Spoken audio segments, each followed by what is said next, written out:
예레미야 33장 1절로 3절 말씀입니다.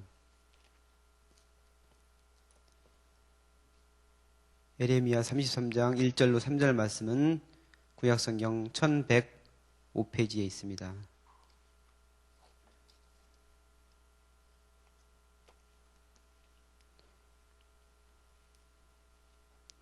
다 같이 한 목소리로 봉독하겠습니다.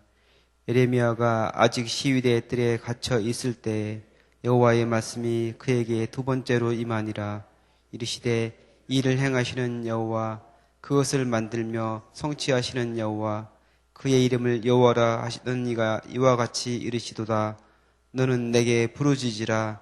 내가 내게 응답하겠고 내가 알지 못하는 크고 은밀한 일을 내게 보이리라. 아멘.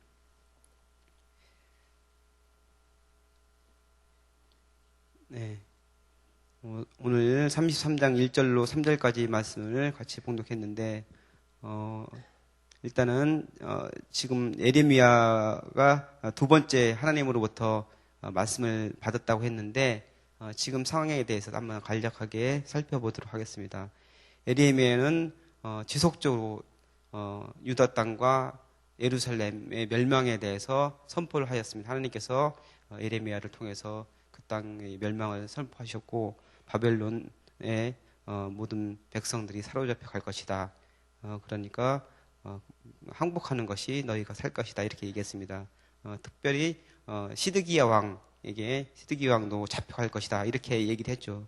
그러니까 그것을 들은 그 시드기야 왕이 좋을 리가 없죠. 그렇기 때문에 예레미야를 가두었습니다. 시위대 뜰에 가두게 되었죠. 그래가지고 지금 예레미야가 갇혀있는 상황입니다.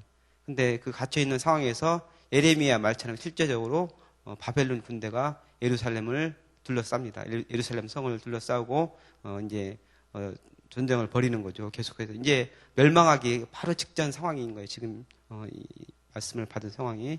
그래서 예레미야가 그 시시대 뜰에 붙잡혀 있는 상황에서 하나님께서 예레미야에게 그 앞에 31장, 32장에 보면은 아나돗의 밭을 사라 이렇게 얘기를 합니다. 그러니까 유다 땅이 멸망당하고 그다음에 예루살렘 성이 완전히 회파가 될 것이다 이렇게 말씀하시면서 아나돗의 밭을 사라고 했죠. 그것은 무슨 말씀입니까? 다시 회복시켜 주겠다. 유다 땅을 다시 회복시켜 주고 다시 이 땅을 사는 의미가 있도록 하겠다 그렇게 하신 것이죠.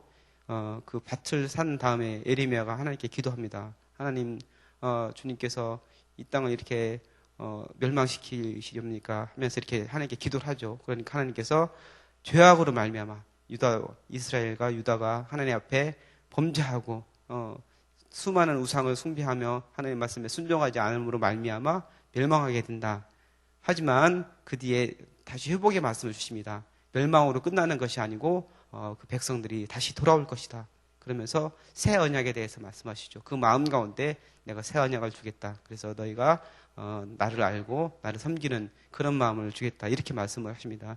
그 첫 번째 말씀이 그렇고 이제 두 번째 말씀 오늘 주시는 건데 두 번째 말씀에는 그 뒤에 살펴보도록 하고, 그러니까 예레미야가 하나님의 말씀을 이렇게 선포하면서 괴로움을 당하고 어려운 일을 당하잖아요. 근데 예레미야가 그 말씀을 선포할 수도 있었고 선포하지 않을 수도 있었죠.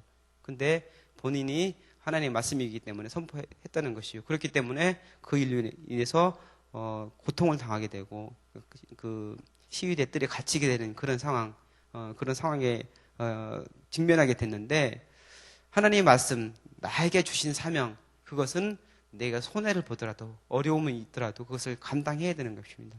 그게 바로 사명이고 하나님께서 우리에게 원하시는 것이라는 거죠.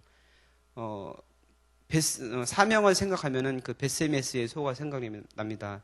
이스라엘이 하나님 앞에 범죄함으로 말미암아 블레셋과의 전쟁에서 지잖아요. 그래서 우리가 하나님 말씀, 여호와 하나님의 말씀을 주신 그 법궤를 가지고 나가면 승리하리라. 그동안에 그 법궤가 그런 많은 그런 위력을 보였기 때문에 법궤를 가지고 나면 우리가 승리할 것이다 이렇게 생각했는데, 그 생각은 그들의 큰 오산입니다. 그 법궤를 빼앗기게 되고 엘리의 두 아들이 그 전투에서 죽게 되는 그런 일이 벌어지게 되죠. 그래서 법궤가 블레셋 땅으로 가져가게 됩니다. 근데 이제 블레셋 땅에서 그 법궤로 인해서 많은 그 블레셋 신전에 있는 신전이 무너져 버리고 그 우상이 쓰러져 버리고 이런 일들을 당하면서 이 법궤를 다시 돌려보내야 되겠다 해서 수레에 실어가지고 젖을 새끼를 낳은 지 얼마 되지 않은 그 암소에 실려서 보내죠.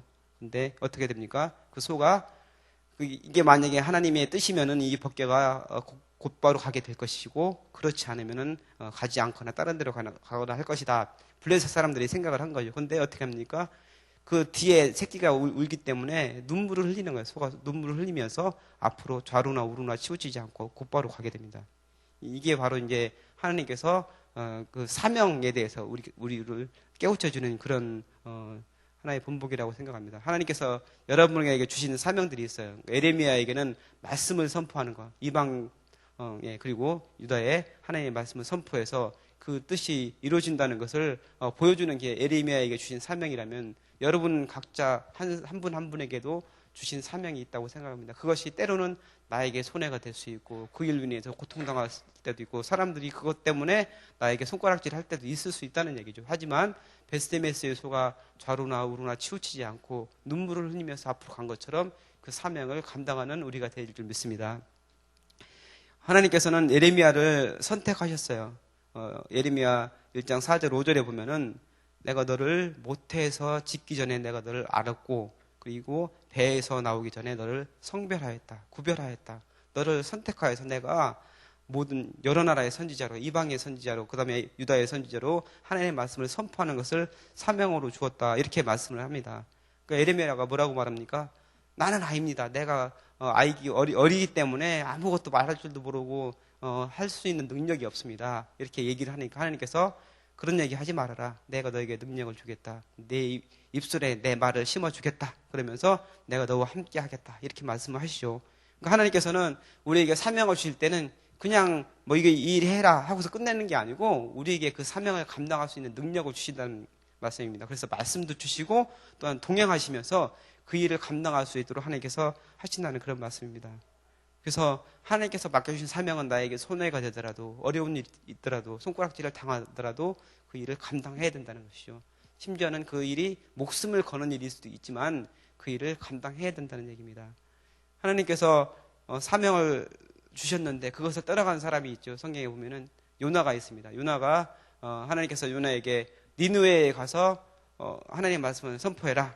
그렇게 했는데 요나는 그 말씀을 불순종합니다. 왜 그렇습니까? 그 당시 니느웨는 어디의 수도였냐면 아시리아의 수도입니까? 이스라엘과 원수가 되는 그런 나라의 수도였습니다. 그렇기 때문에 그 나라가 멸망당했으면 좋은 거예요, 마음 가운데. 그 나라가 하나님께서 심판을 하시고 진노하셔가지고 그 성에 다 무너지고 불탔으면 좋겠다. 이렇게 생각을 하고 있는데 그 성에 가서 하나님이 멸망할 것이니까 회개하라. 이 말씀을 전하라고 하는 것이요. 그러니까 얼마나 전하기 싫겠습니까? 원수 나라인데. 그래가지고 그 니느웨로 가는 배를 타지 않고 다시스로 가는 배를 탔죠. 그래서 어떻게 됩니까? 결국에는 그 요나로 인해서 요나만 고통을 당하는 것이 아니고 요나 때문에 다른 사람들에게까지 고통을 당하게 됩니다. 풍랑으로 인해서 그 많은 사람들이 그 배가 완전히 잠기게 될 위험에 빠지게 되죠. 그래서 결국에는 요나를 바다에 던져 넣으면서 거기서 벗어났다는 것을 여러분 잘 알고 있잖아요. 그러니까 우리가 사명을 감당하지 않을 때 우리만 힘든 게 아니고 하나님께서는 때로는 그 사명 때문에 우리를 몰아가실 때가 있고 우리에게 여러 가지로 어려운 일을 당할 때가 있는데 우리만 힘들면 좋은데 우리 때문에 우리 주위에 있는 사람이 힘들 수 있다는 얘기예요. 가족까지 또 나 때문에 힘들다. 또한 주위에 있는 사람이 내가 사명을 감당하지 못함으로 인해서 힘들 수도 있다는 얘기예요. 그렇기 때문에 여러분 하나님께서 나에게 주신 사명은 정말 목숨을 걸고 정말 나에게 손해가 되더라도 감당하는 그런 은혜가 있기를 바랍니다.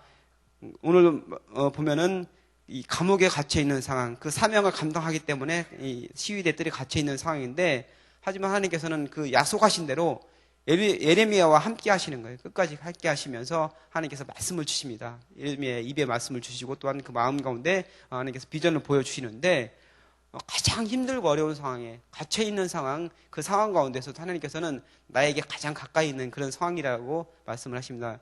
우리가 기도할 때 안고도 가시고 업고도 가시는 하나님 이렇게 고백을 하시잖아요. 실제로 하나님께서는 그런 하나님이십니다. 우리가 힘들고 어려워서 내 힘과 내 능력으로 걸어가지 못하고 쓰러지고 넘어지고 할 때 하나님께서는 우리를 안고도 가시고 업고도 가시며 정말 우리가 걸어갈 길을 대신 가시는 그 하나님이란 말씀입니다. 그래서 우리가 가장 힘들고 정말 어두운 밤길을 걷는 것 같은 그때 하나님께서는 사실은 가장 우리와 가까이 계신다는 그 사실을 여러분은 믿으시기 바랍니다. 그 일로 인해서 위로를 받으시고 새 힘을 얻으시는 여러분 되시기 바랍니다. 오늘 말씀에 보니까 2절 말씀에 하나님에 대해서는 나옵니다. 하나님이 어떤 하나님이냐 이렇게 말씀을 하십니다. 그래서 오늘 본문 말씀에 보면은 일을 행하시는 여호와 그것을 만들며 성취하시는 여호와 그의 이름을 여호와라 하시는 이가 이와 같이 이르시도다 이렇게 말씀하시는데 이것을 이 뜻이 이제 명확한 뜻을 이거를 보니까 잘 이해가 안 돼서 제가 다른 번역을 봤거든요. 그때 표준 새 번역에는 이렇게 나와 있어요. 일을 하시는 여호와, 일을 행하시는 여호와인데 땅을 지으신 주님으로 말씀을 하고 있어요. 땅을 지으신 주님, 그것을 빚어서 제자리에 세우신 분께서 나에게 말씀하셨다. 그 이름이 주이신 분께서 말씀하셨다. 이렇게 말씀합니다. 그러니까 표준 새 번역에서는 그 원래의 뜻에 가깝게 이렇게 번역을 한 건데, 그러니까 원래의 뜻이 일을 행하신다는 게 무슨 의미냐면은 땅을 지으셨다는 그런 의미예요. 그러니까 우주 만물을, 천지 만물을 창조하셨다는 그런 의미입니다. 그래서 우리가 믿는 하나님은 어떤 하나님이냐? 천지 만물을 창조하신 하나님이라는 얘기예요. 그냥 세상에 무슨 잡신이나 이런 신이 아니고 뭐 조그만 능력을 행할 수 있는 그런 신이 아니고 우주 만물, 천지 만물을 창조하시고 이 땅을 만드신 하나님이라는 말씀입니다. 그 다음에 그것을 만들며 성취하신 하나님이 어떤 하나님이냐? 빚어서 이 땅을 정말 손으로 빚는 것처럼 빚어서 제자리에 세우시는 하나님이라는 얘기입니다. 시편 121편에 내가 산을 향하여 눈을 들리라 나의 도움이 어디서 올고 내 도움이 천지를 지으신 여호와에게서로다 이렇게 말씀하고 있잖아요. 그러니까 우리가 믿는 하나님은 천지를 지으신 하나님입니다. 그 하나님을 향해서 우리가 기도를 하는 거예요. 그렇기 때문에 그 하나님이 능력이 많으시고 못할 것이 없습니다. 내게 능치 못할 일이 있겠느냐 하나님께서 말씀하십니다. 그래서 여러분이 우리가 신뢰의 대상, 우리가 믿는 분이 어떤 분인지에 대해서 잘 아셔야 됩니다. 그냥 그래서 내가 기도하는 것이 과연 될까 이게 그동안에도 안 됐는데 이게 되겠어. 이런 믿음을 가지고 기도하면 안 되고 천지 만물을 만드신 하나님께서 못할 게 뭐가 있겠습니까? 우리의 속을 깊숙이 다 아시고 우리가 어머니 뱃속에 있기 전부터 우리를 아시고 우리의 존재를 기억하신 그 하나님이라고 말씀하시는데 그 하나님께서 우리의 모든 기도 고민과 모든 것을 다 알고 계신다고 말씀하십니다. 그렇기 때문에 여러분 그 하나님 내가 기도하는 하나님이 어떤 분인가 거기에 대해서 다시 한번 생각하고 믿음을 가지시는 여러분 되시기 바랍니다. 그 이름을 여호와라 하느니 이걸 표준 새 번역에서는 그 이름이 주이신 분 이렇게 나왔어요. 주. 우리가 주여 주여 하잖아요. 주여 주여. 주여 주여 할 때 그 주가 무슨 말씀이에요? 어떤 의미예요? 여러분 그 의미는 알고 주여 주여 하세요? 네. 주라는 얘기는 나의 주인이라는 얘기. 나의 주인이시면서 온 세상의 주관자가 되시는 분이다. 이런 얘기예요. 그래서 그냥 주는 모든 것의 주인이 되신 분이라는 얘기예요. 온 세상을 다 다스리시는 분이다. 그래서 나의 삶까지도 다스리는 그분이다. 그래서 내가 예수님을 나의 구주와 나의 주님으로 믿는다. 이 말씀은 내 인생을 예수님께 다 맡긴다는 거예요. 내 인생의 운전대를 이제는 내가 지지 않겠습니다. 주님께서 내 인생의 운전대를 지어 주십시오. 저는 주님께 온전히 맡기고 주님께서 말씀하시는 대로 순종하며 살아가겠습니다. 내 인생의 운전대를 내가 지고서 막 가다 보면 힘들고 어려운 일이 있을 수 있어요. 결정해야 되는 일이라든지 여러 가지 인생길에 닥치는 때로는 좋은 길만 가는 게 아니고 험난한 길도 가기도 하고 앞에 장애물도 있을 수 있고 하잖아요. 근데 그 길을 예수님께서 운전해 주신다는 거예요. 친히 우리는 주님께 맡기고 나의 모든 고민과 기도거리와 모든 인생에 만나는 문제들을 다 맡기고 주님께서 나에게 주시는 멍에를 메라고 예수님께서 말씀하셨잖아요. 그 멍에 주님께서 나에게 주시는 그 사명 그것을 감당하는 것이죠. 이게 우리가 신앙생활을 하는 거예요. 그러니까 우리가 주님 할 때 그 주님이라는 것은 그런 의미를 갖고 있다는 사실을 기억하시기 바랍니다. 그냥 단순히 그냥 습관적으로 주여 주여 했는데 그것이 무슨 뜻인지도 모르고 우리가 할 수 있잖아요. 그런데 오늘 말씀합니다. 주님이라는 말씀은 온 세상을 다 주관하시는 창조주 하나님이시며 또한 주관자이시며 또한 내 삶, 나의 모든 것을 주관하시는 그 주님이 된다는 사실을 기억하시기 바랍니다. 그 하나님께서 우리에게 뭐라고 말씀하시냐? 부르짖으라고 말씀합니다. 부르짖으라. 부르짖으라는 말은 히브리어로 카라라고 하는데 그것은 이제 절규한다는 얘기. 절규. 어떻게 모든 것을 다 못해가지고 더 이상 어떻게 할 수 없는 상황에서 절규하게 되잖아요. 성경에 보면은 한나 얘기가 나오잖아요. 한나는 아이를 갖고 싶어서 그 엘가나라는 사람에게 이제 브린나와 한나라는 두 명의 여인 그 아내가 있었는데 브린나라는 아내는 자식이 있고 한나는 자식이 없었잖아요. 그래가지고 그것 때문에 늘 스트레스를 받고 힘이 너무너무 고통스러운 거예요. 그래가지고 어떻게 했습니까? 이래도 안 되고 저래도 안 되고 자기가 할 수 있는 모든 일을 해도 안 됐기 때문에 하나님께 부르짖었어요. 절규하면서 부르짖는 거예요. 정말 그래서 엘리 제사장이 그 기도하는 모습을 보니까 술에 취한 모습처럼 보일 정도 그렇게 막 하나님께 절규하면서 기도를 했다는 얘기죠. 그렇게 하니까 하나님께서 한나의 기도를 들어주셔서 사무엘과 같은 위대한 선지자를 한나의 자녀가 될 수 있도록 선물로 주신 것이 아니겠습니까? 그러니까 우리가 하나님 앞에 부르짖는다는 것은 정말 내가 모든 것을 다해서 이렇게 절규하듯이 외친다는 그런 얘기예요. 그러니까 소리만 크게 한다는 얘기 아니고 내 모든 것을 다 하나님 앞에 올려드린다는 그런 얘기예요. 그러니까 우리가 기도할 때 그냥 습관적으로 기도하지 말고 정말 전심으로 내 속에 있는 것을 다 주님께 올려드릴 때 하나님께서 응답한다고 말씀하십니다. 그 하나님께서 오늘도 여러분에게 응답을 주시고 크고 은밀한 일, 비밀한 일을 우리에게 보여주신다고 말씀합니다. 크고 은밀한 일이라는 얘기는 뭐냐면은 아주 높은 곳은 높은 망대, 도저히 인간의 힘으로 닿을 수 없는 높은 곳에 있는 것을 갖는다는 그런 의미를 갖고 있어요. 그러니까 우리가 하나님 앞에 기도할 때 여러 가지 우리의 힘과 능력으로 할 수 없는 많은 문제들을 가지고 나오잖아요. 그러니까 우리가 하나님 앞에 부르짖을 때 그 하나님께서 응답해 주시고 우리에게 그 수많은 것, 우리가 도저히 닿지 못할 그런 일까지도 알려주시고 보여주신다는 그 말씀입니다. 그래서 오늘 제가 여러 가지 말씀드렸는데 우리가 믿는 하나님은 온 세상을 주관하시는 하나님이시고 또한 천지 만물을 지으신 창조주 하나님이시고 나의 주님이시고 나의 주관자가 되시고 온 세상을 다 다스리는 그 하나님이라는 사실을 믿으시기 바랍니다. 그 하나님께 부르짖을 때 그 하나님께서 응답하시고 우리에게 보여주신다고 말씀하십니다. 그 하나님을 만나시는 그런 새벽 되시길 주님의 이름으로 축복합니다. 기도하겠습니다. 하나님 감사합니다. 오늘 말씀을 통해서 우리에게 은혜 주시니 감사합니다. 우리가 주님께 기도할 때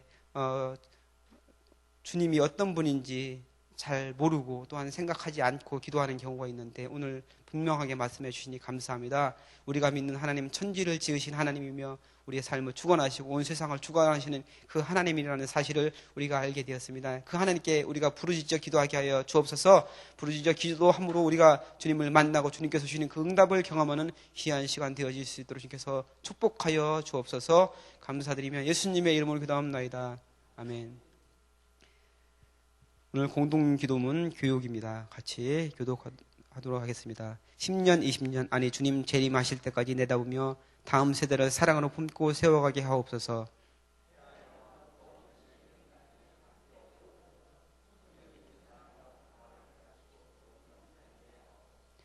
사무엘, 요셉, 다윗 부서를 크게 축복하옵소서. 청년부 싱크를 특별히 힘차게 하옵소서. 다음 세대를 아끼며 기도와 섬김으로 길러내게 하옵소서. 교회와 사회의 미래를 말씀으로 열어가게 하옵소서. 아멘. 주기도문 하시겠습니다. 하늘에 계신 우리 아버지, 아버지의 이름을 거룩하게 하시며 아버지의 나라가 오게 하시며 아버지의 뜻이 하늘에서와 같이 땅에서 이루어지게 하소서. 오늘 우리에게 일용할 양식을 주시고 우리가 우리에게 잘못한 사람을 용서하여 준 것 같이 우리 죄를 용서하여 주시고 우리를 시험에 빠지지 않게 하시고 악에서 구하소서. 나라와 권능과 영광이 영원히 아버지의 것입니다. 아멘. 기도 제목 나누겠습니다. 지금 들은 말씀이 내 삶으로 이어지게 하옵소서. 교육부서 싱크 작년 여름 죄송합니다. 제가 잘못 온 것 같네요. 우리 교회 새 가족들이 말씀으로 잘 양육되어 건강하게 성장하게 하소서. 목회자 평신도 리더들의 신혼신을 강건하게 하옵소서. 우리 교회 모든 어르신들의 육의 건강을 붙들어 주옵소서. 동역교회를 섬기며 봉사하시는 손길을 축복하옵소서. 다 같이 기도하신 후에 자유롭게 돌아가시기 바랍니다. 기도하겠습니다. 하나님 감사합니다.